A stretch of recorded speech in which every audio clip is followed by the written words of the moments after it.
Dear student, लोक वित्त के अर्थ के बारे में और लोक वित्त के क्षेत्र के बारे में आप पढ़ चुके। अब हमें ये पढ़ना होगा कि एक लोक वित्त के अंतर्गत एक बहुत ही महत्वपूर्ण सिद्धांत आता है, अधिकतम लाभ का सिद्धांत।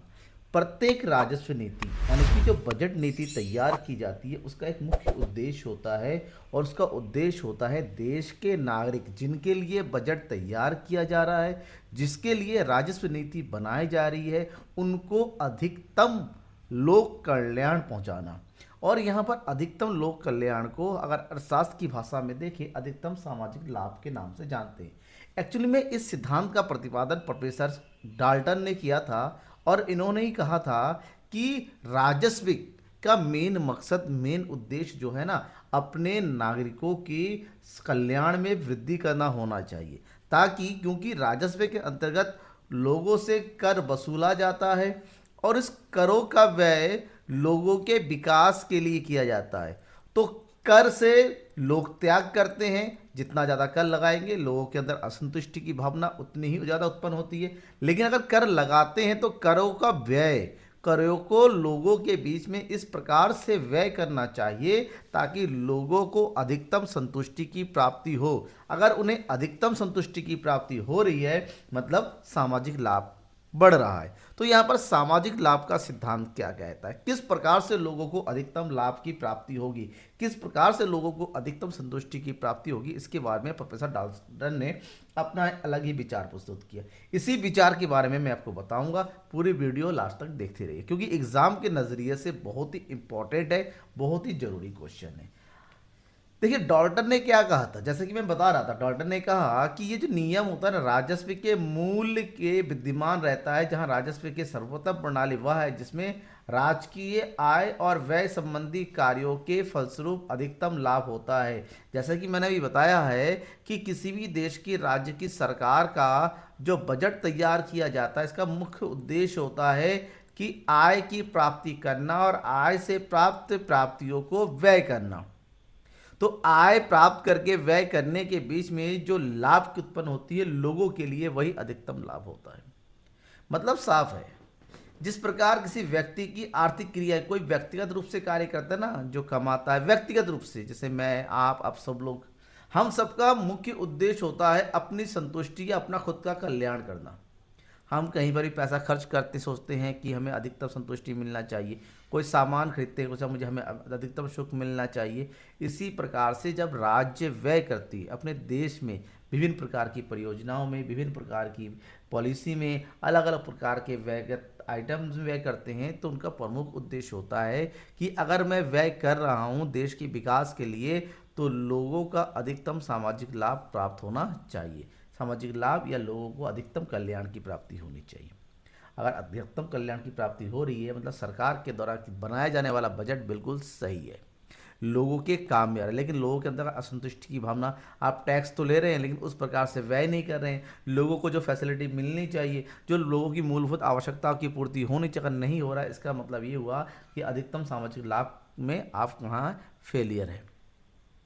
इस सिद्धांत की व्याख्या करते हुए प्रोफेसर डाल्टन ने अपने शब्दों में व्याख्या किया कि राजस्व के मूल में एक बुनियादी सिद्धांत होना चाहिए।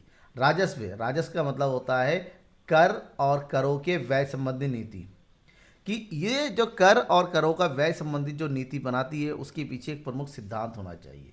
इसे हम अधिकतम सामाजिक लाभ का सिद्धांत कह सकते हैं। राजस्व की समस्त क्रियाएं एक प्रकार से समाज के एक वर्ग से दूसरे वर्ग में क्रय शक्ति का हस्तांतरण है, क्योंकि सरकार टैक्स लेती है और उसी टैक्स का प्रयोग लोगों के जन कल्याण संबंधी परियोजनाओं को पूरा, मतलब एक से लिया और दूसरी को देने वाला कार्य होता है। तो इस प्रकार से क्रय शक्ति हस्तांतरण का मुख्य उद्देश्य होना चाहिए कि कोई ये ना कहे कि मैं टैक्स दे रहा हूँ और लोगों के काम के लिए यूज़ ही नहीं हो रहा है। नहीं, टैक्स ले रहे हैं तो उसका प्रयोग अधिकतम सामाजिक लाभ के लिए होना चाहिए, ठीक है ना। यही इस सिद्धांत का प्रमुख उद्देश्य होता है और यही इस सिद्धांत के बारे में बताता भी है जो कि प्रोफेसर डाल्टन ने कहा है।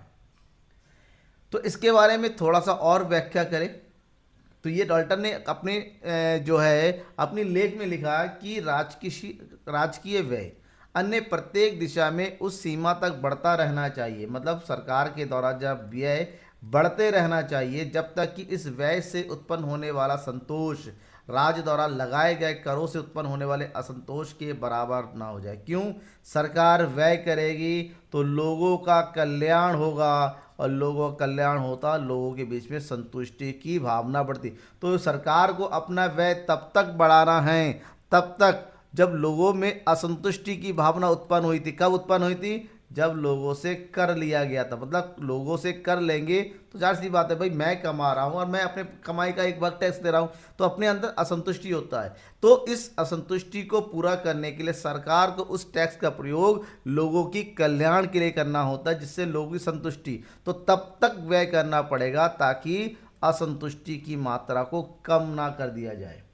या फिर ये दोनों जब बराबर हो जाएगा कि लोगों के द्वारा दिए गए कर के फलस्वरूप उत्पन्न होने वाली असंतुष्टि और लोगों पर सरकार के द्वारा किए जाने व्यय से उत्पन्न होने वाली संतुष्टि, जब ये दोनों बराबर होती है तो ये मान के चलते हैं कि अधिकतम सामाजिक लाभ की प्राप्ति हो रही है।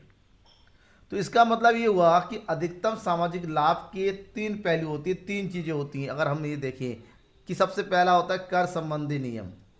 हमेशा सरकार को कम से कम कर लगाना, इस प्रकार से कर लगाना चाहिए कि न्यूनतम सामाजिक त्याग। अब ये कैसे होगा?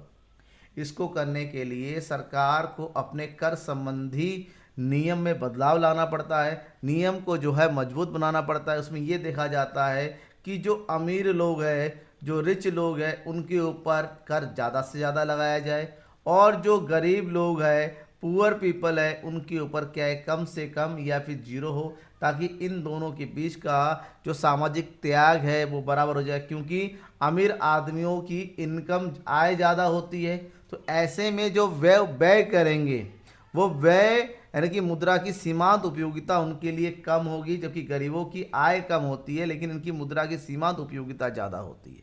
तो अमीरों पर ज़्यादा टैक्स लगाने पर उनकी आय की मात्रा में कमी होती है, और गरीबों की कम टैक्स लाने पर आय की मात्रा बढ़ जाती है। तो इन दोनों से सामाजिक त्याग बराबर, एक संतुलन हो जाती है। दूसरा, सार्वजनिक व्यय आवंटन इस प्रकार से किया जा सके कि जो पिछड़े हैं, गरीब लोग हैं, जिनके पास किसी प्रकार की सहूलतें ना हो, तो सार्वजनिक व्यय इस प्रकार से किया जाना चाहिए कि समाज के हर तबके में रहने वाले हर एक वर्ग के लोगों को क्या लाभ की प्राप्ति हो। तो अब सरकार कर करवाएगी तो न्यूनतम सामाजिक त्याग होगा, सरकार सामाजिक व्यय करेगी तो यहाँ पर सामाजिक लाभ होगा।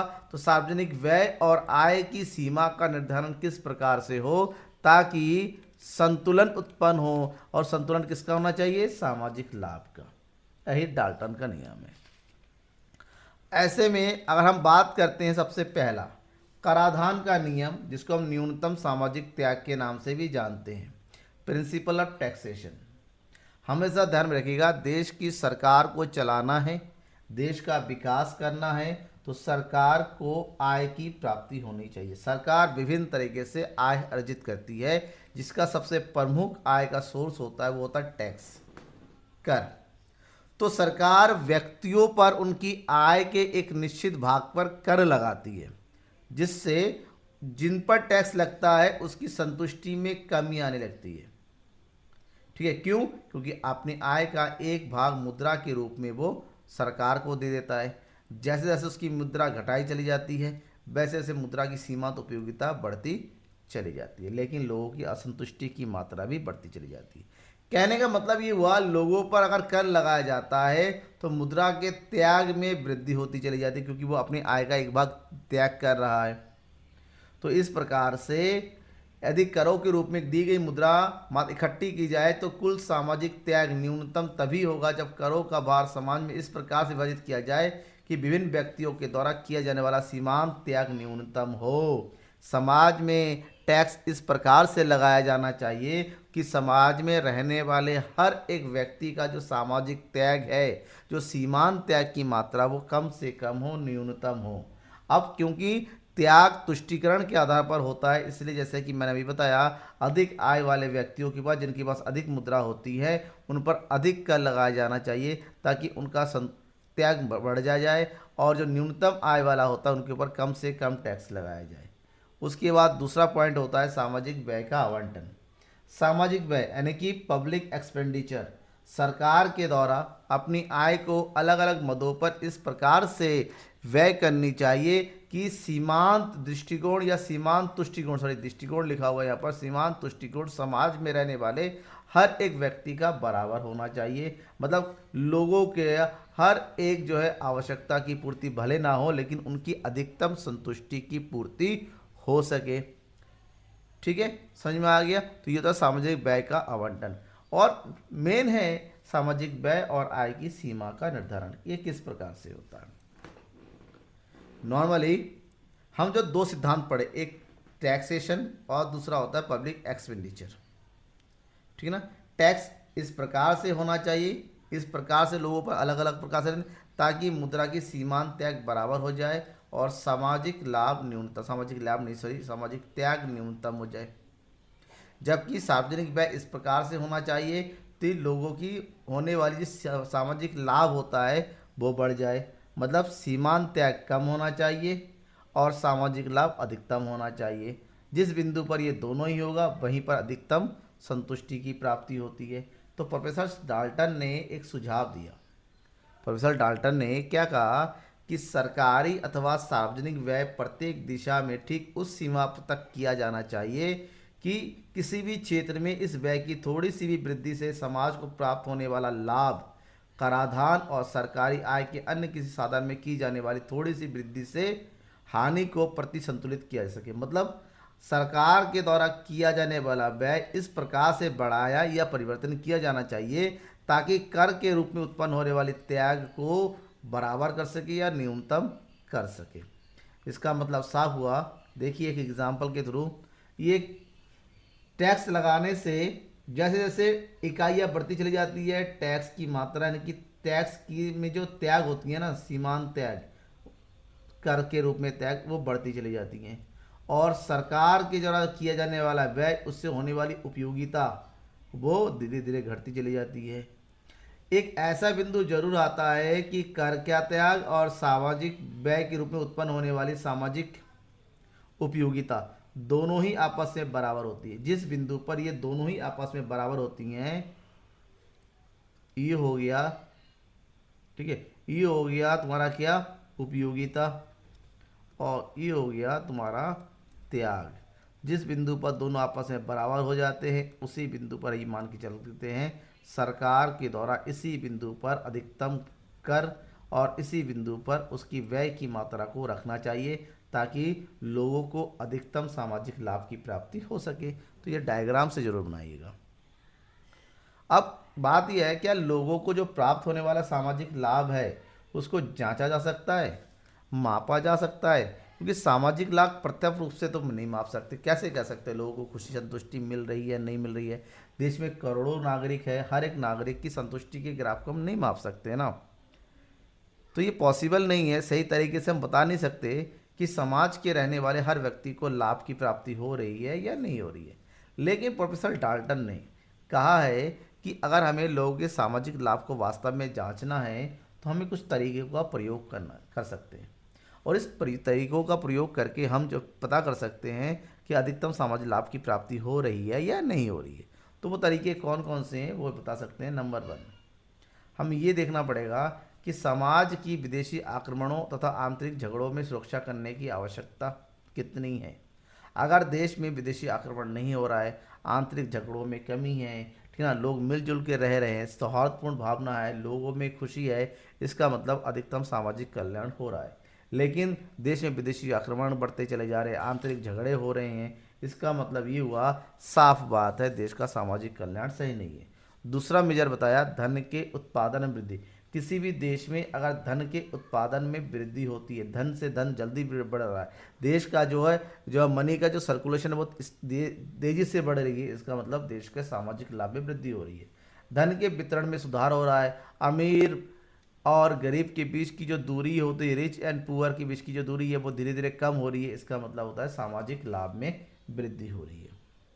अब इसके बाद श्रीमती हिक्स, इन्होंने भी एक अपना एक नया जो है कॉन्सेप्ट दिया। उन्होंने कहा कि राजकोषीय प्रक्रियाओं का उद्देश्य उत्पादन और उपयोगिता को अधिकतम करना होना चाहिए। कि सरकार जो भी बजट बनाती है, जो ये राजकोषीय नियम बनाती है, उसका मुख्य उद्देश्य होना चाहिए अधिक देश में अधिकतम उत्पादन बढ़े और लोगों की उपयोगिता भी बढ़े। तो ऐसे में ये दो प्रमुख मापदंड है जिससे पता चलता है कि एक्चुअली में सामाजिक लाभ की प्राप्ति हो रही है या नहीं हो रही है। जहाँ पहला नंबर है अधिकतम उत्पादन, ऑप्टिमम प्रोडक्शन। श्रीमती हिक्स के अनुसार सरकार की नीति का अंतिम उद्देश्य आवश्यकताओं की संतुष्टि करना है, और आवश्यकताओं की संतुष्टि तब होगी जब सरकार के जो प्राप्त संसाधन होते हैं उनका वितरण इस प्रकार से हो ताकि उत्पादन को अधिकतम बढ़ाया जाए। क्योंकि उत्पादन में वृद्धि होगी तो रोजगार में वृद्धि होगी, रोजगार में वृद्धि होगी तो आय में वृद्धि होगी, आय में वृद्धि होगी तो लोगों के कल्याण में भी वृद्धि होगी। तो अधिकतम उत्पादन सरकार का मेन टारगेट होना चाहिए। और दूसरा है अधिकतम उपयोगिता। श्रीमती हिक्स ने भी यहाँ पर भी अपने कहा कि अगर उत्पादन के बाद राजस्व का कोई मेन जो है जांच होनी चाहिए, मेन चीज होना चाहिए, वो है लोगों की उपयोगिता। कि लोगों को संतुष्टि के लिए वास्तव में वस्तु और सेवाओं की प्राप्ति हो रही है नहीं हो रही है, लोगों को वास्तव में व्यवस्था प्राप्त हो रही है नहीं हो रही है, उनकी जो आवश्यकता है क्या उसकी पूर्ति हो रही है नहीं हो रही। मूलभूत आवश्यकता है रोटी, कपड़ा, मकान, अच्छी शिक्षा, अच्छा स्वास्थ्य, ठीक ना, एक हवादार स्वास्थ्य या फिर एकदम प्रदूषण रहित जलवायु की प्राप्ति हो रही है नहीं हो रही है। तो उत्पादन के बाद हमें इस बात को ध्यान में रखना चाहिए क्या लोगों को अधिकतम संतुष्टि की प्राप्ति उनकी उपयोगिता में वृद्धि होके होती है या नहीं होती है। अगर इन दोनों में ही वृद्धि हो रही है, लोगों की उपयोगिता और देश में उत्पादन, इसका मतलब ये हुआ राजस्व अधिकतम सामाजिक लाभ की प्राप्ति कर रहा है। लेकिन इन सब को पढ़ने के बाद, मेन पॉइंट पढ़ने के बाद एक बात और दिमाग में आती है, क्या अधिकतम सामाजिक लाभ की कुछ सीमाएं हैं? बिल्कुल है, हर चीज़ की सीमाएं होती हैं। तो अगर हम यहाँ पर सीमाओं की बात करते, सबसे पहला सामाजिक त्याग और सामाजिक लाभ को मेज़र करना आसान नहीं है। आप कितना भी अनुमान लगा ले, आपका अनुमान सटीक नहीं हो सकता कि किसने कितना त्याग किया और किसको कितने लाभ की प्राप्ति हो रही है। एक तरीके से एक काल्पनिक भावना है। सामाजिक व्यय के विषय में समसीमांत तुष्टिगुण, ये देखिए दृष्टिकोण लिख गया, सॉरी ये तुष्टिगुण होगा। समसीमांत तुष्टिगुण सिद्धांत को लागू करना ठीक नहीं होता है। देखिए समसीमांत तुष्टिगुण का नियम व्यक्तिगत स्तर पर लोगों पर लागू हो सकता है, लेकिन सार्वजनिक व्यय के लिए हर व्यक्ति के लिए ये लागू होगा एक समान रूप से, ये सही नहीं है। सामाजिक व्यय और करों की भी बड़ी कठिनाइयों का कारण होता है। सामाजिक व्यय किस प्रकार से किया जाए, करों का संग्रह किस प्रकार से किया जाए, करों के जो विभिन्न प्रकार कौन कौन से होंगे, इनके निर्धारित करने में बहुत कठिनाइयाँ होती है। इसके अलावा अधिकतम सामाजिक लाभ के सिद्धांत का स्थान कार्यात्मक वित्त होता है। देखिए अधिकतम सामाजिक लाभ हमें ये कहता है कि हम सरकार के द्वारा होने वाली आय और उसके द्वारा किए जाने वाले व्यय दोनों ही समान होने चाहिए, तभी अधिकतम सामाजिक लाभ की प्राप्ति होगी। लेकिन अगर देश में मंदी की स्थिति होती है तो सरकार को घाटे का बजट बनाना होता है। अगर देश में महंगाई की स्थिति होती है तो सरकार को लाभ का बजट बनाना होता है। तो ये जो सिद्धांत है जो कहता है आय और व्यय बराबर होना चाहिए, तो ये हर जगह एक समान रूप से लागू नहीं हो सकता। समझ में आ गया? ये था आपका अधिकतम सामाजिक लाभ का सिद्धांत। तो कैसा लगा आपको वीडियो, कैसी लगी आपको ये क्लास, क्या कॉन्सेप्ट समझ में आया या कहीं पर कोई डाउट रह गया जरूर बताइएगा। नोट्स कैसे लगे फीडबैक जरूर दीजिएगा कमेंट में आके, ठीक है ना। इससे पहले कि मैं बार बैलून लाइक और शेयर करना मत भूलिएगा। सब्सक्राइब नहीं किया करते क्योंकि राजस्व से रिलेटेड हर एक छोटी मोटी हर एक इम्पॉर्टेंट टॉपिक जो आपके लिए ज़रूरी है मैं आपको देकर रहूँगा, ठीक है। तब तक के लिए थैंक यू एंड बाय। हाँ, एक चीज़ और, अगर व्हाट्सअप के थ्रू मुझसे कॉन्टैक्ट करना चाहते हैं, देखिए व्हाट्सअप नंबर दिया हुआ है और सोशल मीडिया लिंक भी है, ठीक है ना। फॉलो करना मत भूलिएगा।